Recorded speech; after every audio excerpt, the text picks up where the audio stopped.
right, good afternoon. I'm Alan Yacoubian, and I serve as General Counsel for the Louisiana Restaurant Association, and I appreciate everyone being out here today. Let me begin by thanking all the critical members of the LRA that bring all this together, starting with LRA President Stan Harris and LRA Chair Mark Latter, and finally the LRA Showcase Chair Paul Hudson.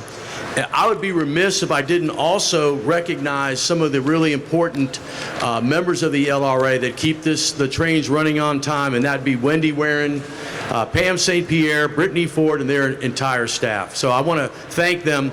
I am really excited today to have with us, speaking on insurance, especially insurance in the restaurant world, a legend in the market, someone who really needs no introduction, but I'm going to give him one anyhow, and that's John O'Brien, who has worked in the hospitality insurance world for over 35 years, and truthfully, John and I go way back together.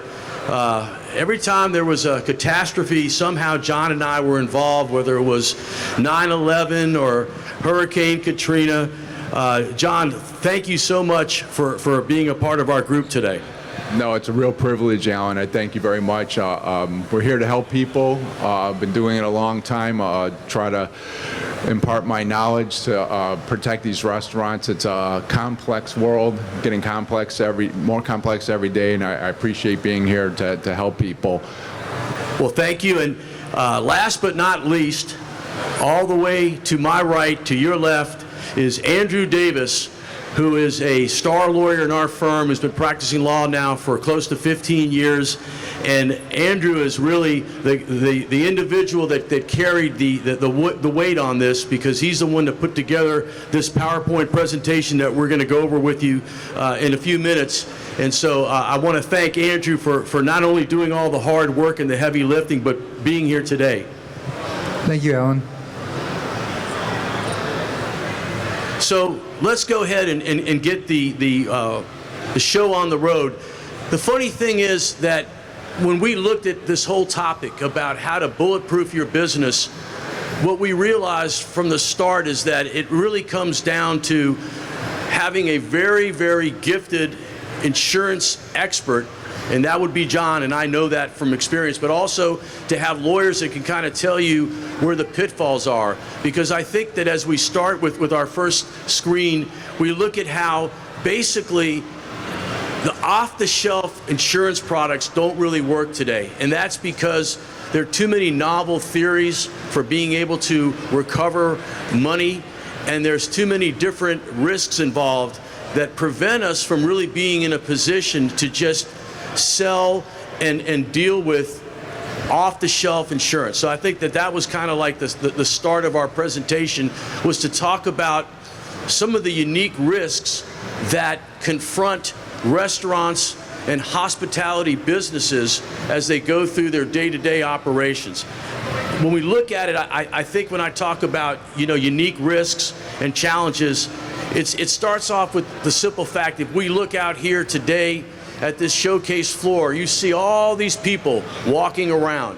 Just by virtue of the numerosity of the people, you realize that the high traffic of customers is a challenge in the hospitality industry. And then beyond that, when you look at what people are here partaking in, whether it's the alcohol to my right or the food behind us, all those different products create different risks, and those different risks have to ultimately be recognized, and we have to find a way to provide coverage for them. John, why don't you speak a little bit about how this industry is not like any other? Albert Nico, hello. Yes, the restaurant industry, due to the fact that you're dealing and giving products directly to the consumers right on the front line for plaintiff attorneys and claims, the risk has increased substantially with more plaintiff attorneys coming into the market. Therefore, we're seeing a lot more lawsuits every month from product sales and customers slipping or falling, assaults and batteries, parking lot fights. It's just about anything you can think of. We're seeing more claims come in and really more lawsuits. Lawsuits drive up the cost of claims substantially. It's a major negative energy drain on the actual restaurateur. So having the proper coverage in force is critical. Because of the increase in, again, plaintiff attorneys, you are going to have a claim. There isn't any ifs, ands, or buts about it. So you better be prepared, and you better have the right coverage, and you should have a good attorney too, like Alan said, because there was a time 30 years ago, I would go 10 years for certain restaurants not have a claim. Those restaurants are having annual claims now, just because, again, your culture has changed to a period of entitlement. Everyone's someone else's fault, and plaintiff attorneys pick up on that fault, and then they sue you. And if you don't have your ducks in a row, and if you're not ready for that, and especially your insurance, and it doesn't trigger, then you're left holding the total process of the litigation, which it is not an easy process. It is a lengthy process. It costs tens and tens of thousands of dollars, even on the most frivolous claims. I'm called the Grim Reaper by my customers because I've been doing this so long and I have so many claims to talk about. I mean, just recently, how crazy the world is.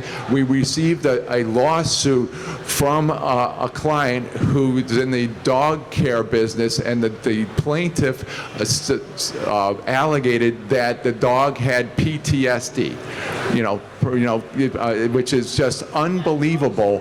And yet we have to get that lawsuit thrown out of court. Is going to take at least $25,000 of legal costs.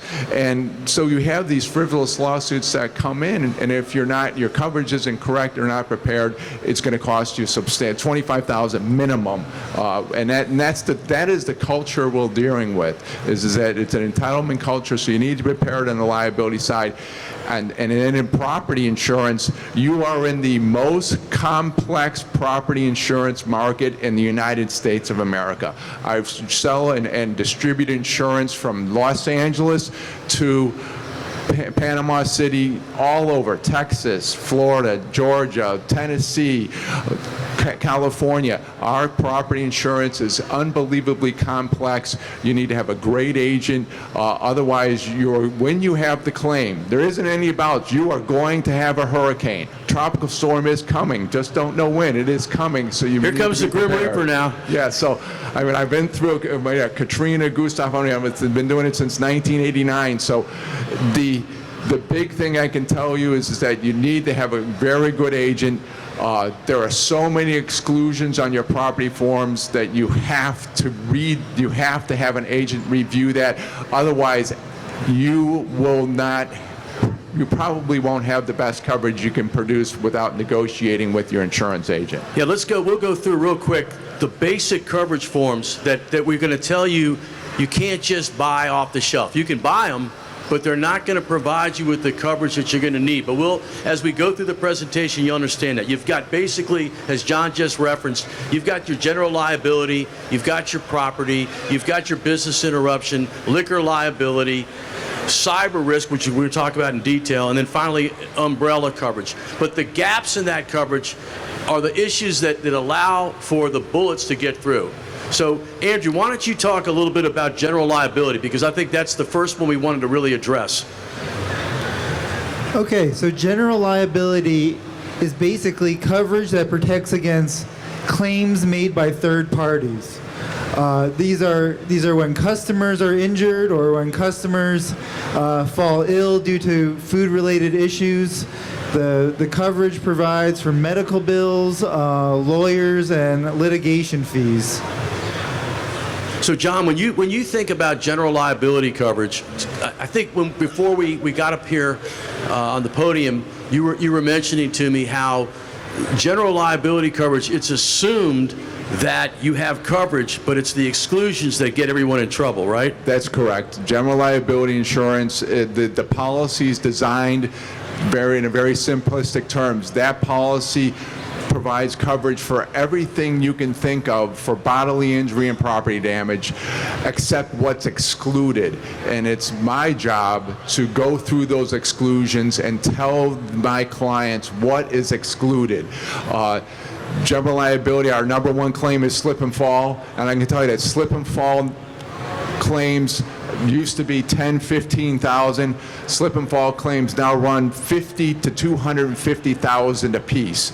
It's a big number. I actually had my first slip and fall that reached $1 million loss last year, and I have another one on the way. That wasn't my case. No, it wasn't. So again, general liability, extremely important. Exceedingly, you will have a loss. I'm just telling you right now, you will have a loss. You're going to have to go through that, and you need to be prepared. So when we look up here on the screen, I know that we kind of set out some of the factors that go into premium, because when we talk about insurance, we're talking about the cost.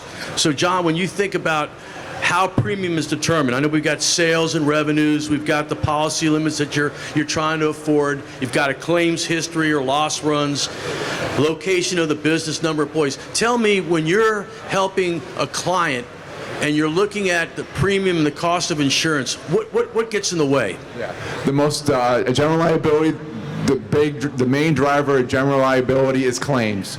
General liability insurers are highly sensitive to losses. So if you can mitigate or prevent losses, your premium will stay low. If you have claims, your premiums will increase. And if you have a number of claims, you're going to be in a world of hurt. I mean, there are points that you will not be able to buy insurance based upon the number of general liability claims. Now, again, the driver is lawsuits, plaintiff attorneys picking up lawsuits. The more claims you have, the more your premium will be.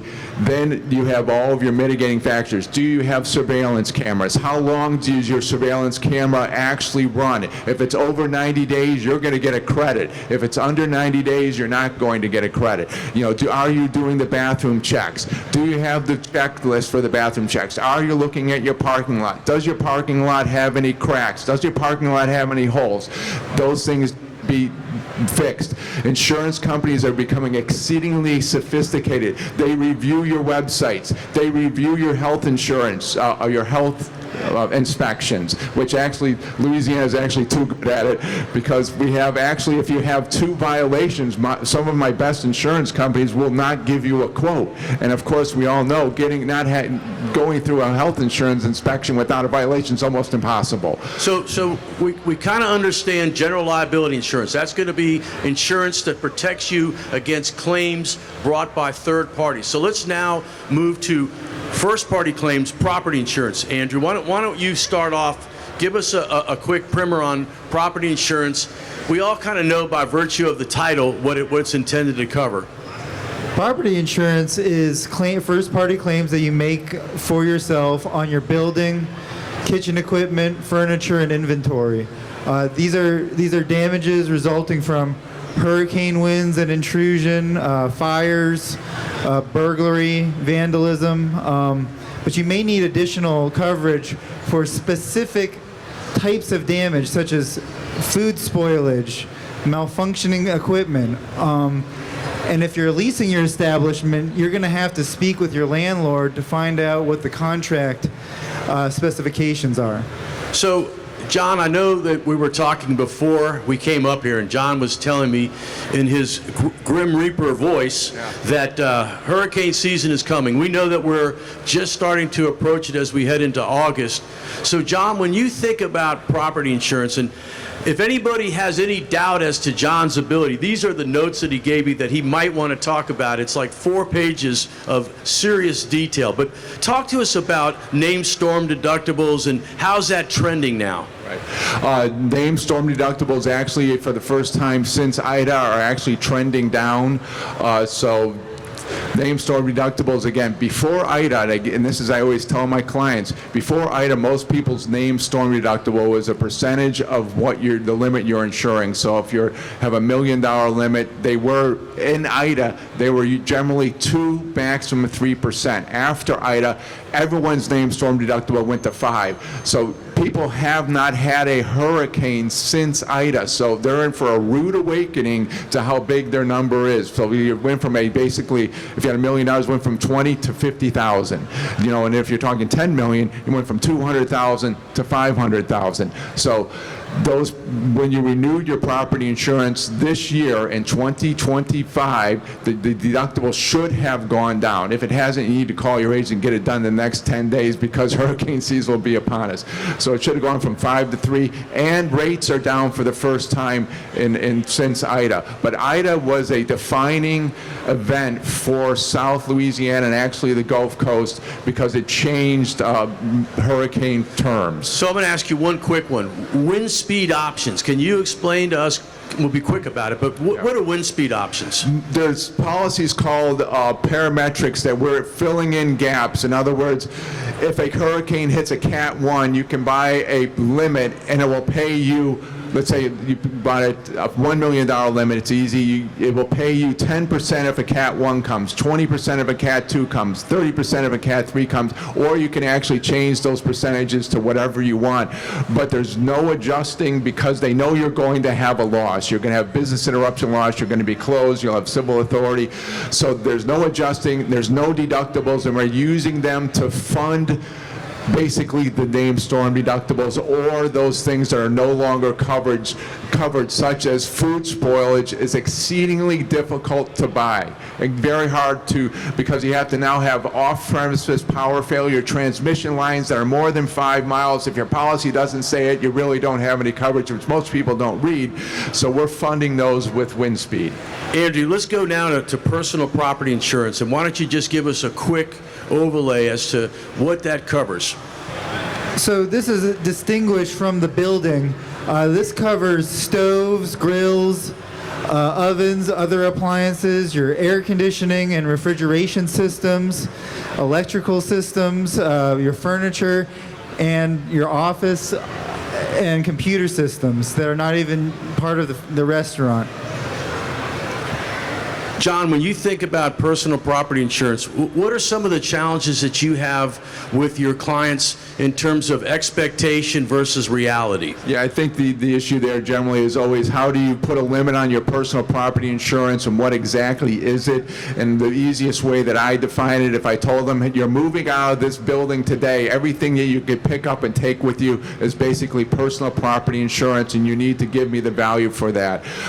Personal property insurance, when a fire happens, and I have fires all the time, we almost lose 80% of the time all the personal property is destroyed because of the firemen. Right. Not because of the fire, because the firemen douse everything with water, it's all computerized, and it's shot. So putting a value is my biggest problem on personal property. How is theft coverage different from personal property coverage?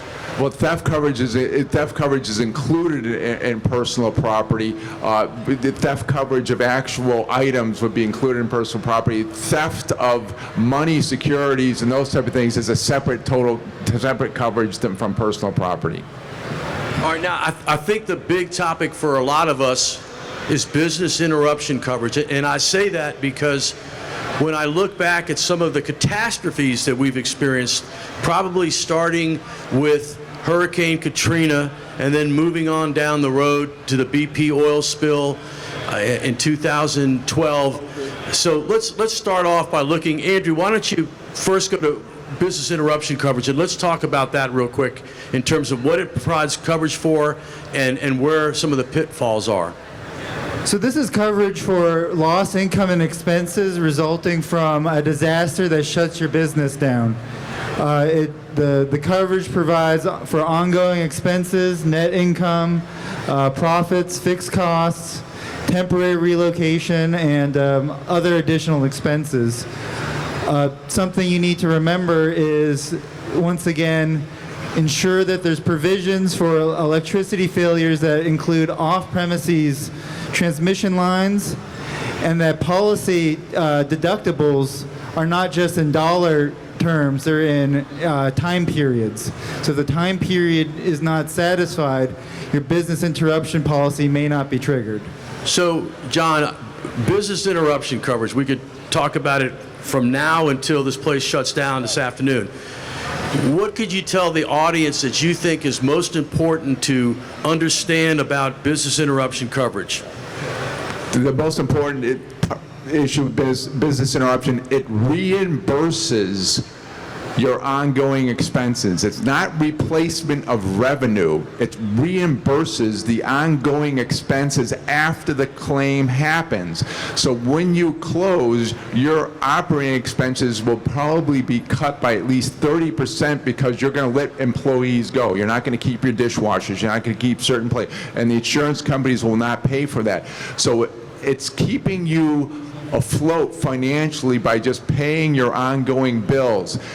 There's an enormous offset, though, for that, is that if you're running at a loss, you're going to continue to run at a loss. So if your bills are running at $100,000 a month and you're running a $100,000 a month loss, your business interruption loss is zero. That's right. So you have to know your financial situation. You have to do the analysis to make sure that you have the proper limit. So if you're, in multiple locations, those that are having large losses, you don't need business interruption insurance because it's not going to pay, because your loss is going to wipe out your coverage. But those that have profitability, you need to have the right limit. At least 5 months of limits needed of ongoing expenses and net income.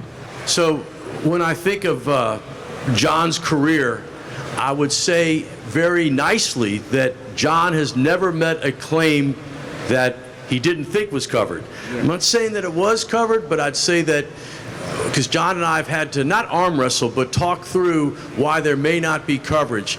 And so when I think of some of the more classic challenges, I think back to the pandemic and how hard you fought for your customers to try to establish coverage, but the challenge. So why don't you first, Andrew, talk about what we know about the law, because John's about the client, which sometimes runs against the law, doesn't go quite our way, but when we talk about the pandemic, we can talk about why there was an inability to establish business interruption coverage.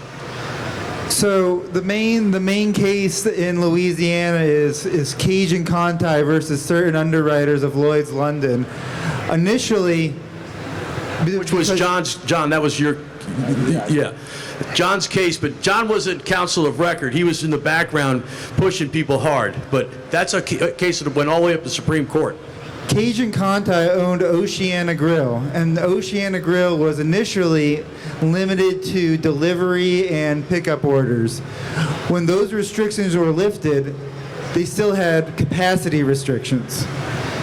Now, Cage and Conti filed what's called a declaratory judgment, asking for the judge to say that their insurance, business interruption insurance, protects them for these restrictions. The insurance company said business interruption only is triggered with a physical loss.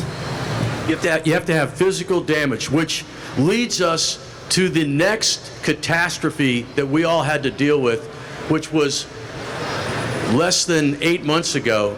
It was the January 1st Terrorism Act. And let me, I compliment John, but I'll say this. I've never seen anybody work harder to try to help all of his clients than we had that terrible, ungodly act of terrorism on January 1st. And I know in the audience I see Stan Harris, who was also all over it. And between Stan and John, I was working pretty much, the next 48 hours to see what we could do to establish some form of business interruption coverage for our members. The challenge was, just like with the pandemic, there was no physical damage to their insured property, and we did not have the civil authorities clause that has a 72-hour minimum. You've got to be shut down for 72 hours, and the quarter was not shut down for 72 hours. But John, I thought something really good, if there was anything good that came out of it, it was some of your insight about how we have to protect ourselves against that kind of an act from an insurance standpoint. So why don't you tell us what you were sharing with us, 7 months ago when you first kind of came out and said, hey, y'all got to look at this a lot harder. Yeah, terrorism, again, insurance is complicated. You just can't get around it. You need someone with a lot of knowledge on all these items in order to avoid having financial jeopardy. Terrorism's a whole nother insurance. You can buy terrorism insurance. You can buy it directly from a voluntary provider, or you can buy what's called the Terrorism Risk Insurance Act from the federal government. But that act doesn't trigger unless there's been a approval from the federal government. You can buy a terrorism policy, which is very inexpensive, put a business interruption limit and a building limit on it, and you can have off-premises coverage, and you can name venues. Therefore, let's say you're Antoine's and you get a lot of business from the convention center. You can put a policy on Antoine's. You can name the convention center. If the convention center has a terrorist act, you are going to reimburse that amount of money. So we did have clients that did that. So it's very inexpensive. You can maneuver your deductibles around another policy to afford it, to make sure you have the coverage in case something happens. And I think that goes to your point when we first started talking today about how you look at these policies, and when you look at their basic form, there's coverage, but the exclusions are what ultimately get everyone in trouble, because those exclusions take away the coverage. But then John has found a way to identify new forms of coverage that can be established by way of endorsements, whether it's a terrorism endorsement, a special coverage form for the business interruption, all those different matters. Andrew, let's now talk about liquor liability, because we're going to try to run through all the different forms of coverage to get to the end of the presentation and have some recommendations from John. I think that's... Yep, I'm going there. You go. So tell us quickly about liquor liability coverage. Okay, so if you're serving alcohol... As I walk over here and get myself a thing of wine. If you're serving alcohol, you need a permit, and then you need liquor liability insurance. And it provides coverage for alcohol-related incidents that happen with your customers on the premises of your establishment. One thing you need to be careful about is that it may exclude THC-infused beverages. So let's talk about that, because we're going to try to cover everything today. When we said catastrophes and claims, I think the biggest challenge is to anticipate your next big risk. And John, I want you to tell the audience about these THC-infused products and how, unless you secure the right coverage, there's an exclusion for THC in most GL policies. So what are your thoughts about getting coverage for THC-infused products? You need to get coverage for it. I have 3 THC lawsuits already. So you need to make sure, because a permit is required. When a permit's required, the insurance company has to endorse the coverage on, because there's an exclusion in the general liability. If you don't have the proper permit, there's no coverage. Just like if you don't have a liquor liability permit, you're not going to have coverage. Your coverage has to be enforced. So there is a permit that's required. You need to tell your insurance agent or your insurance company that you are selling directly to the consumer these THC products, and you need to make sure that there's coverage and have it endorsed on. Period, end of story. We've got THC under control now, so then we'll go to our next form of coverage, the real simple one, I say, because everybody knows about auto insurance and auto fleet coverage. I think, John, again, when you think about... One thing I wanted to say, hey, Stan, thank you that the Louisiana Restaurant Association, because they passed the liquor law in Louisiana, our liquor law is one of the best in the nation. It's an incredibly good law. Thankful to the LRA to have that. It does outstanding. We have lawsuits that can't get by, so it's a great testament to the association. Just wanted to remember that. That is a plug for the LRA for their lobbying efforts. It goes way, way, way back. But the bottom line is Louisiana is an anti-dram shop state, which means that we put the liability and the risk for intoxication on the consumer, the person that's doing the drinking, not the party that's doing the serving. So unless you're underage, there is no liability in Louisiana for the host. So now we'll talk about auto insurance. John, let me just ask you, what are some of the challenges that y'all have for commercial auto when you're looking at fleet policies? There's just because we're number 2 in the nation for the highest auto rates, it's a lack of product availability. It's trying to find enough product to shop people's insurance in order to get the best premium.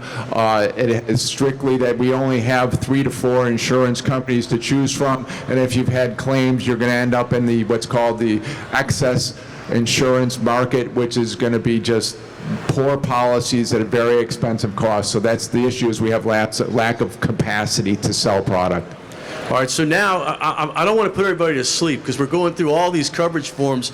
This would be a good way to take our handout and read it tonight to go to bed. You'll probably fall asleep real fast. So let's talk about cyber liability insurance, because I do think that that's a very complicated area for coverage because of the stringent requirements that we see in terms of being able to secure such coverage. John, talk us about cyber liability coverage and how, as nice as it sounds in concept, isn't it pretty difficult because you've got to ultimately adhere to some of their underwriting guidelines? Yes, it's the application process for cyber liability is difficult. You have to have actually an IT person to help you fill the application out with the firewalls, VPN, all those things have to be completed. But it is now, it's crazy. Insurance used to be so simple 40 years ago, but now you got cyber, you got EPLI, you got restaurant recovery, you got foodborne illness, you got all these coverages you have to buy, and cyber is a real thing. I mean, I have probably 3 cyber losses a year, and it's always ransomware. I was just going to ask you about ransomware. It's always ransom. I have data breaches, but I really not much usually comes out for restaurants, municipalities, and other things. And other companies, banks, big time. But for restaurants, it is ransom. They get a hold of your system. They want you to pay them in crypto. You send them the crypto.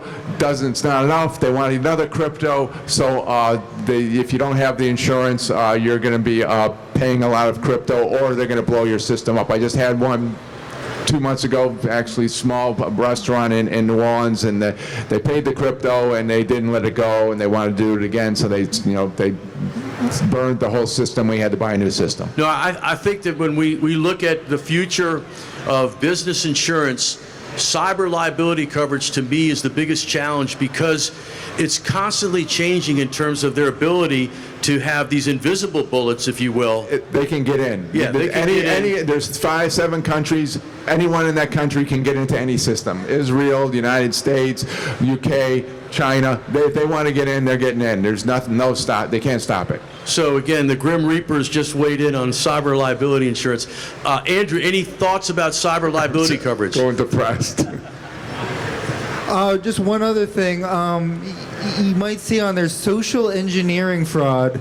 That's basically when someone calls you and says that they're the police and that you've missed jury selection, and now you owe $10,000, and there's a warrant out for your arrest unless you pay, and they get you to go to a bank and withdraw your money and then deposit it into cryptocurrency. That's correct. That they do that, and they send a text message saying that we had a very large loss, over $100,000, where they said that a wine purveyor company hadn't paid an invoice, and they sent them a fake invoice. It was actually the wine purveyors. They did it. They sent the money, and it was gone. It went to Nigeria somewhere. So that was a social engineered email that was over $100,000.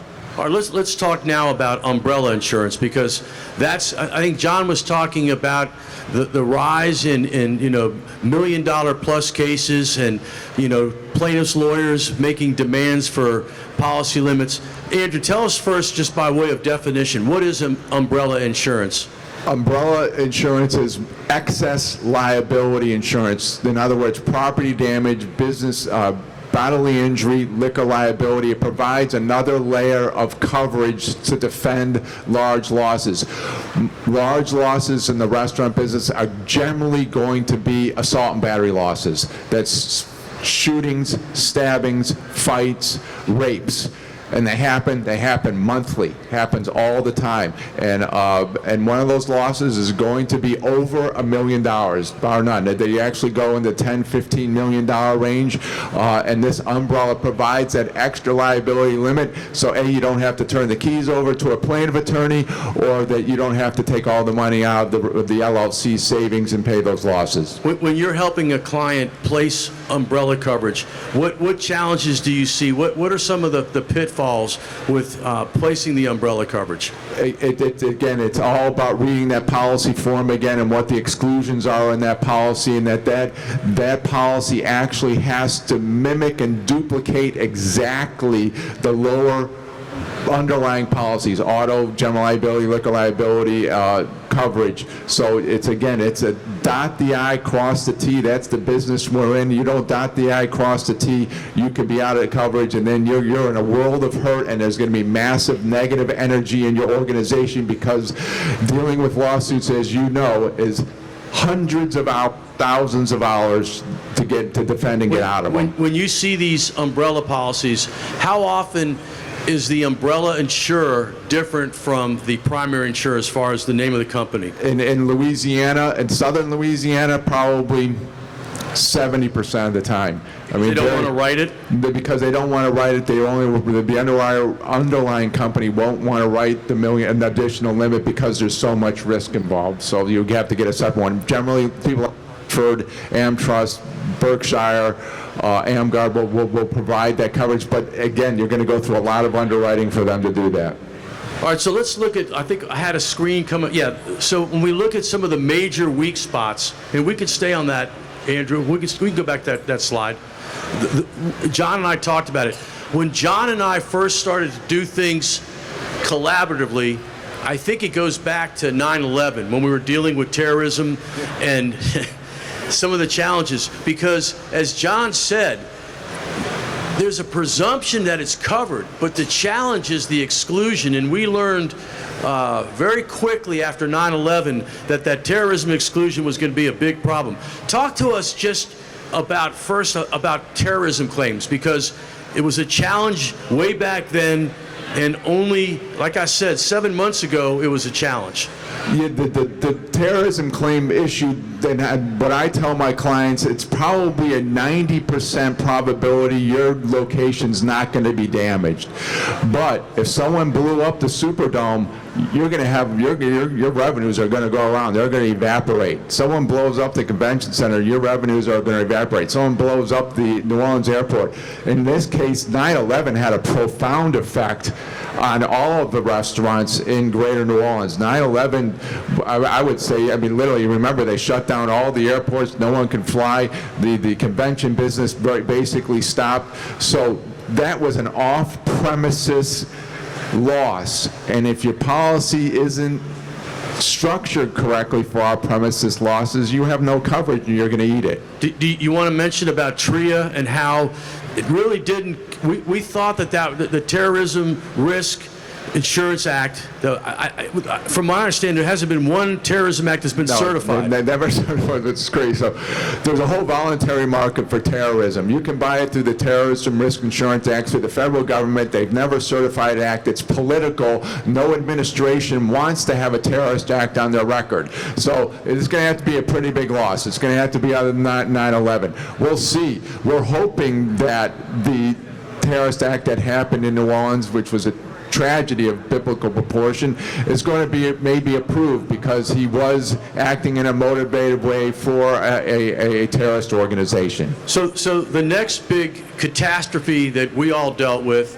was Katrina in 2005, and I'll just mention, because I was kind of actively involved in it for a number of different insurance companies, but that was the the risk that demonstrated the need to have flood insurance, because Katrina was all about being a water event. It really wasn't about wind as much as it was about water. And all these homeowners policies, and I guess commercial property policies as well, had a water damage exclusion. So, John, tell us this about commercial flood insurance. Is that readily available? Yes, quite. There actually are actual voluntary markets that came in. One's called Neptune. It actually is running at about 30% less than the regular NFIP market if you're buying excess flood. So there is a voluntary market for it. Again, your agent should have access to it. There's a couple voluntary flood markets. Flood insurance, obviously very important in Louisiana. It's not, again, is it going to happen? It's a matter of when it's going to happen. All right, so now let's just kind of, as we proceed towards the end of the presentation, let's talk about how we can prevent claims, because I think that's critical when you look at ultimately lowering the risk and lowering your premium. What do you all do to help each customer be in a better position to prevent claims? We go, I mean, every business, again, in this day and age, needs to have a continuity plan and be prepared. I mean, no one was prepared for the terrorist attack, I mean, really on Bourbon Street. You know, I mean, you have active shooter plans now. I mean, we have continuity plans for everything that we go through, because when it does happen, it's too late. So property insurance, hurricanes are going to happen. You better be prepared. Be prepared. We'll help you with that by, you know, going through a step-by-step address. Okay, you're going to be closed down. When are your employees going to come back? What are you going to do? How much coverage do you need for those types of things? General liability and workers' compensation, very controllable. You know, being smart. Surfaces are your primary problem. Making sure that everything's marked. I just tell my clients, have a wet sign floor, have a wet sign out there 24/7. Just put the wet sign out there. It gives my attorneys a reason to say, you guys should have known about this. It was raining cats and dogs that day and you slipped and fell. Well, we had a wet sign out there, which you have to have. Otherwise, you're under the Napoleonic Code and you're going to end up paying, you know, $250 grand. Then your loss goes up on your general liability. Your general liability insurance goes up. So it's about prevention. It's about mitigation. A lot of it's all common sense. And do the bathroom checks. Give us some documentation. Give me something to fight for you with. There's an old adage, and I know John and I are both big fans of the famous coach John Wooden, who said, failing to prepare is preparing to fail. So when you think about loss prevention, you think about the need to prepare regularly, the need to do it constantly. We can talk about some of the distinctions. I want to make sure that we don't run out of time. We can go to the audience before we have to wrap it up. But let's talk about, John, real quick, the distinction between, because when you and I were sitting, again, for some reason we talked for like 10 minutes and we hit on all these things. The big distinction between claims made by employees and claims made by third parties. And then that gray area when you talk about intentional tort claims. Can you kind of just give us a quick overview of that? Yeah, so employment practices liability insurance is about employees coming to you, suing you for alleged civil rights violations. It's become exceedingly broad. It's my number 3 claims generator. I get, I don't know, probably 200 or 300 employment practice liability claims a year. You need separate insurance for that. It's when employees say that you violated their civil rights, or that one of your vendors was hostile towards your employees. I've had 3 large losses where the vendor was hostile towards the employee. That's called third party. It also protects wage and hour. We have a number, you don't want to have a wage and hour claim. If your wage and hours are off 2 cents and the EEOC digs into it, they can make you go back 5 years, which costs an enormous amount of money. Where is that coverage ultimately secured for the wage and hour? Employment practices liability. You get wage and hour defense to not pay the loss because they won't pay because you violated the law, but they'll pay the defense costs to get you out of it. So it's right up there. This, you see a wage and hour. Right. So workers' comp policy does not provide coverage for an EPL claim, correct? That's correct. Right. So let's go to the next slide as we kind of wrap it up, get towards the end. Why don't you go one more? Yeah. So we're talking about workers' comp, and John said something earlier about the LRA's lobbying efforts, and we're not here because we're paid by the LRA. We're not bringing them up because they asked us to. We actually put this in here because John and I both felt like it was something that kind of spoke to our experience. Number one, I wouldn't know John. I've known John for over 35 years. I wouldn't have known John but for the LRA, because we first started to do work together way back when he was actually at PAL Insurance Agency. But the LRA has a very interesting workers' comp program because it's very narrowly tailored towards restaurants and hospitality businesses. Talk to us, because you do a lot of workers' comp with the LRA. Tell us a little bit about how that's unique. Well, when you're selecting a workers' compensation carrier, controlling your premium is really controlling the losses, because employees are going to get injured. When you have a cut finger and you're sending a claim up to New York, those claims go into $15,000-$16,000, which has a direct impact on your premium. I place people with the LRA because they're local and you can get a hold of a human. When I can't get a hold of a human being, it's really bad, and sometimes I can't with some workers' compensation carriers. The LRA is very focused on hospitality, and they're very good at those hospitality claims. They understand it. I run another massive work comp program for horse trainers. You got to know your industry. You've got to know that the LRA knows it, and you've got to be able to pick up the phone and call an adjuster to mitigate that loss, and that's what the LRA provides. I represent all types, travelers and things. I can't get the travelers adjusted. The adjuster goes to another file.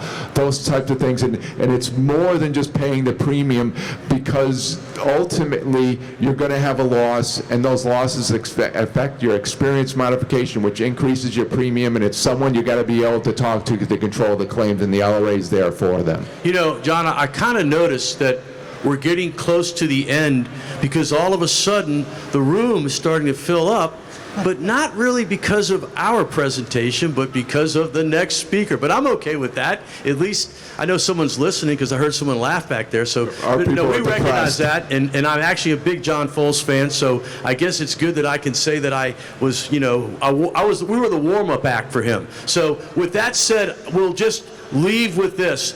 If anyone in the audience has any questions, and we don't need to have any questions, but we don't want to act as though whatever you wanted to ask, you weren't allowed to ask. Does anybody have any questions? John Foles is not going to get on the stage any sooner, so don't think that if you don't have any questions, he speaks quicker. So if you have a question, we're happy to answer it. If not, I think we'd say that we have appreciated your time and attention, and we look forward to seeing you all again next year. All right. Thank you so much. Thank you.